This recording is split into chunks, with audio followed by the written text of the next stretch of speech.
Yo, this is Alu. You got pretty big balls to watch Thorin's YouTube videos. A VAC ban, a Valve anti-cheat ban, is essentially a death sentence as a pro player. Can never compete in a Valve major.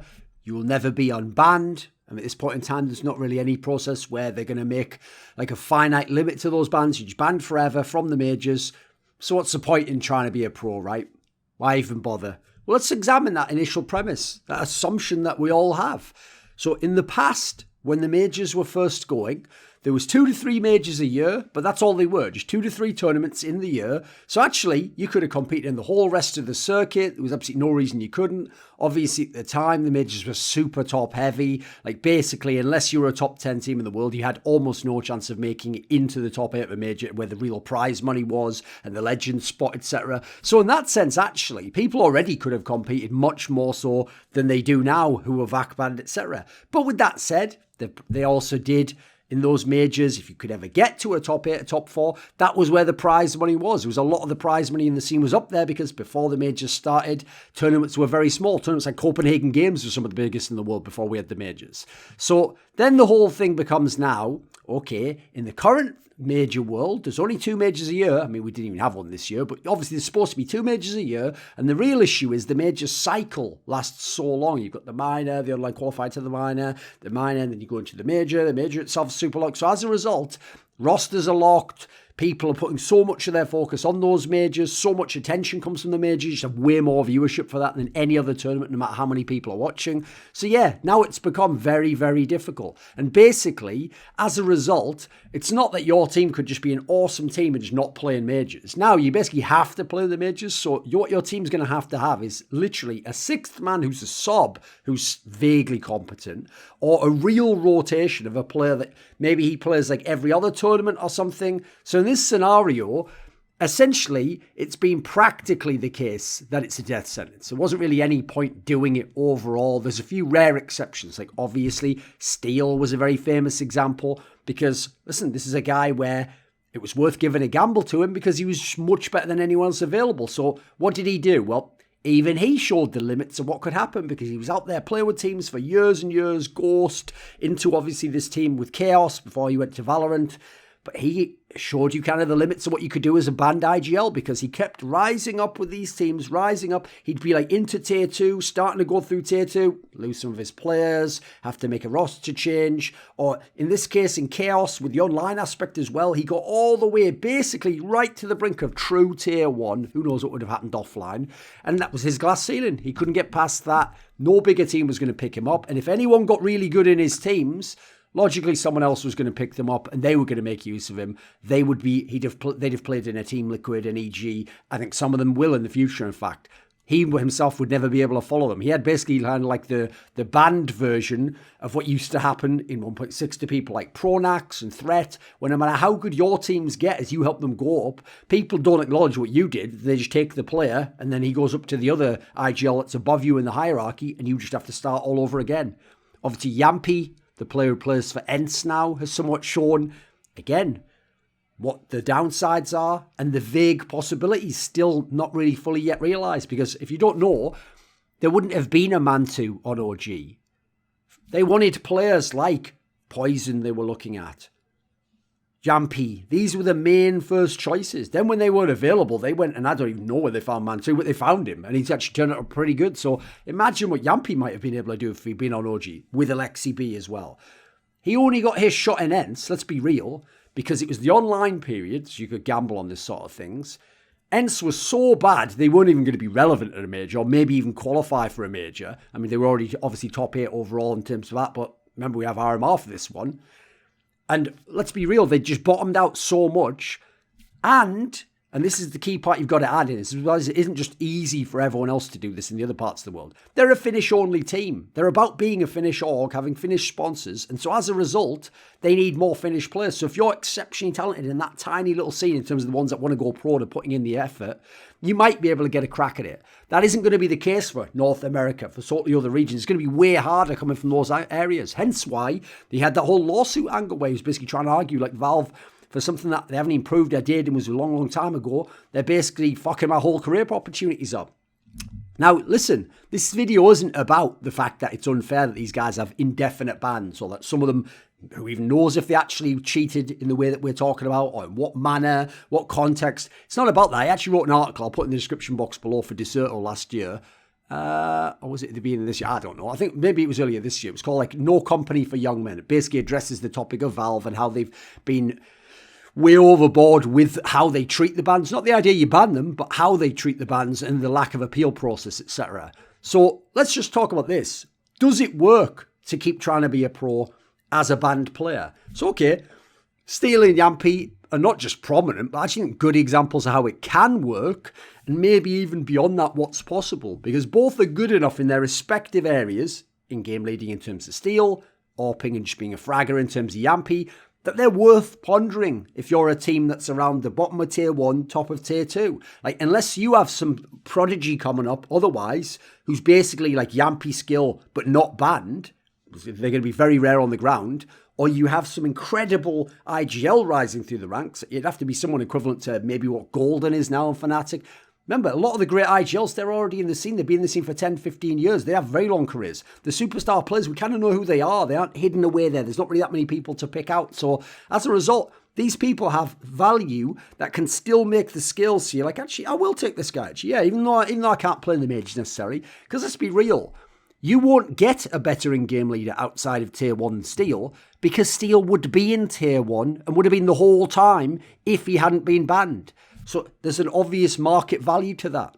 Unless you're a very, very good team, then in terms of like young players with a lot of potential and raw mechanical skill, Yampy's one of the best you can possibly get. So again, there's scenarios in which it's going to be worth the gamble. Now, clearly, it's going to take extenuating circumstances to make this work. On the Steel side of the equation, unless you want to be totally irrelevant in majors in the major cycle, what you're going to have is at least a competent or a good secondary caller who can sort of take over some of his shit in his playbook during it. I'm guessing that's probably what Vanity did when he was in Chaos, and at least give you a chance in the minor or the RMRs.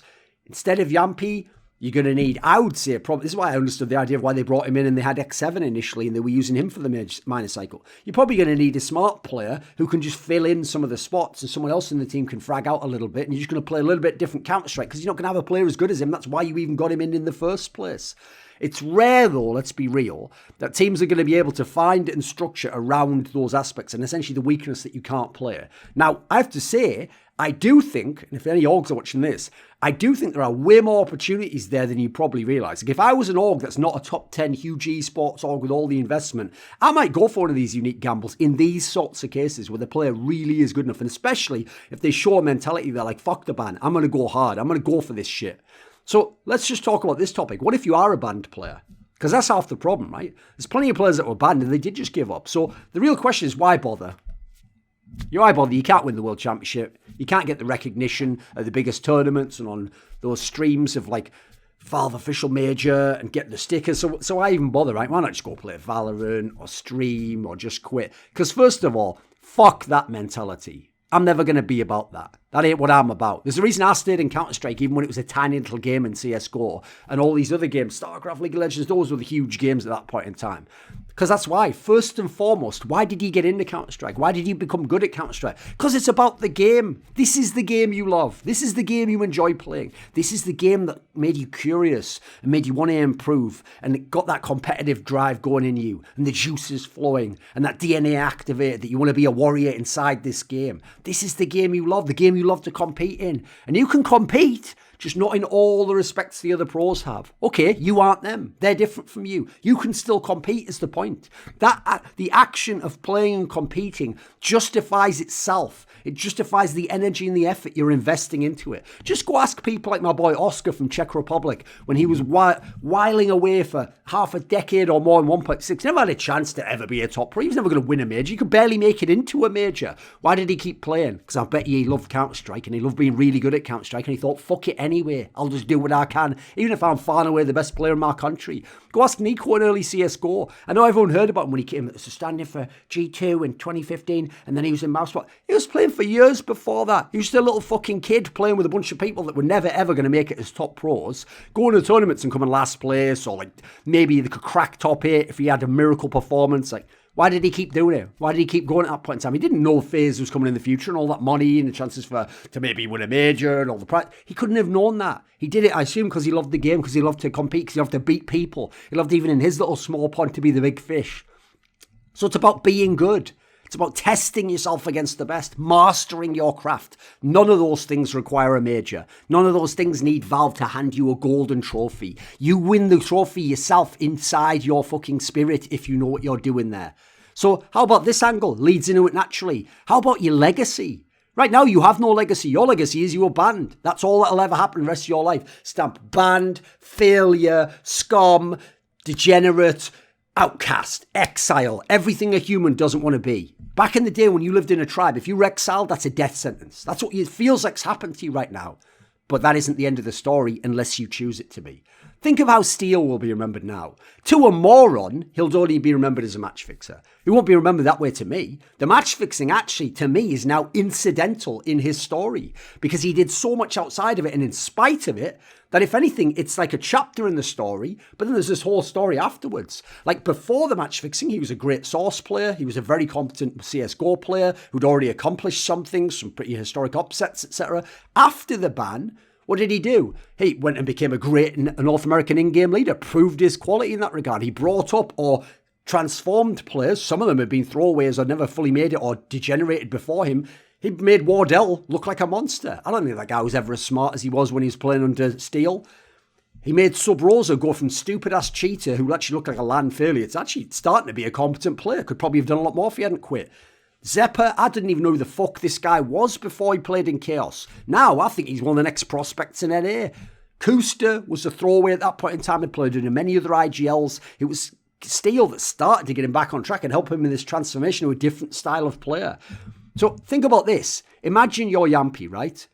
If he can make ENCE a relevant top 10 team in the world, anything approaching top 5 in the tournaments he plays in, that's epic. Because actually that shouldn't even be possible right now. They caught lightning in a bottle with that org last year. If you knew how much they were getting paid, what the budget of the org is, how they are limited in terms of being in Finland, etc., and can't recruit just talent from elsewhere, it's actually incredible that they were ever considered number 2, number 3 in the world by anyone, and they were in finals, contesting championship, beating the greatest team of all time. It's impossible. Like, that's a fucking sick movie right there. So if you take that as what they should be at, that's their average level, and you judge them as failures, you're doing one of those things where it's like that. Is it like an Einstein quote? Like if you judge a fish by its ability to climb a tree, you'll call it a failure. Yeah, exactly. Look at what it's capable of. Look at what it's supposed to do, the context of it.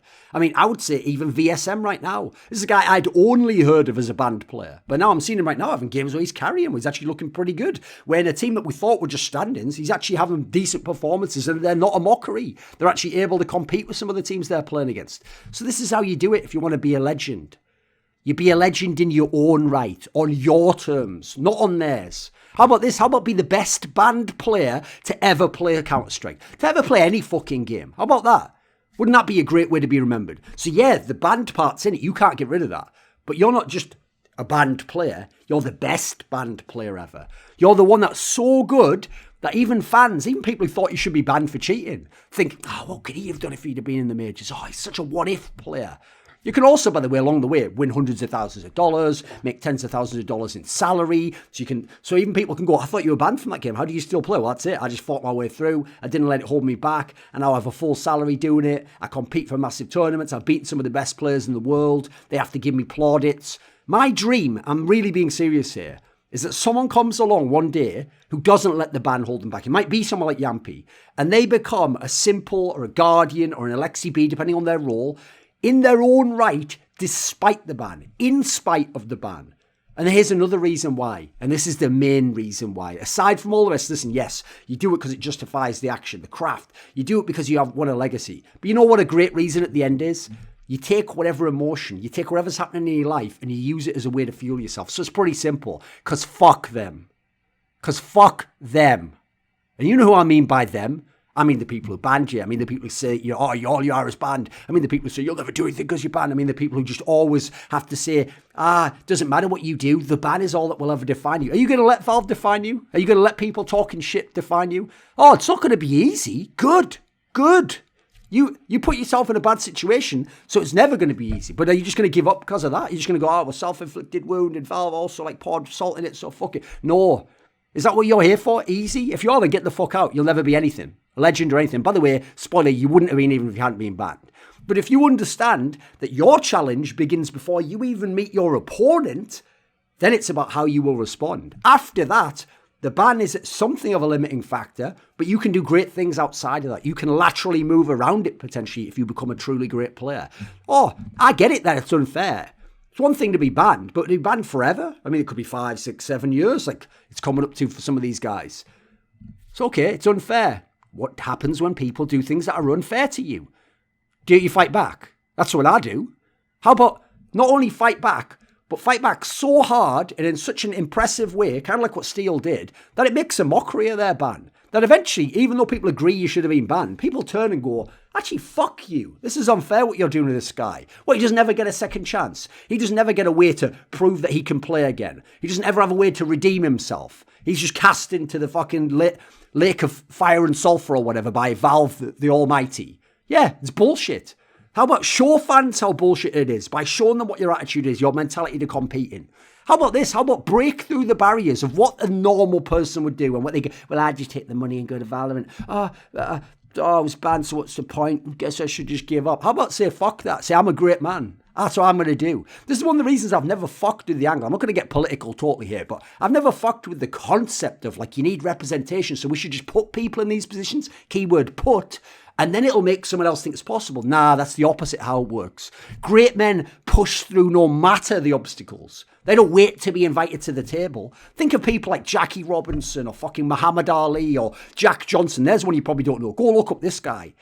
But these people, it didn't matter what was in their way. They were going to overcome. And when they got in there, fought their way in there, forced their way in there, they were going to take over that shit and dominate that shit.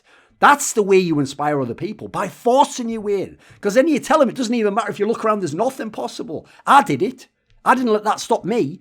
I show you it's possible by making it possible, not waiting for someone to give me a chance.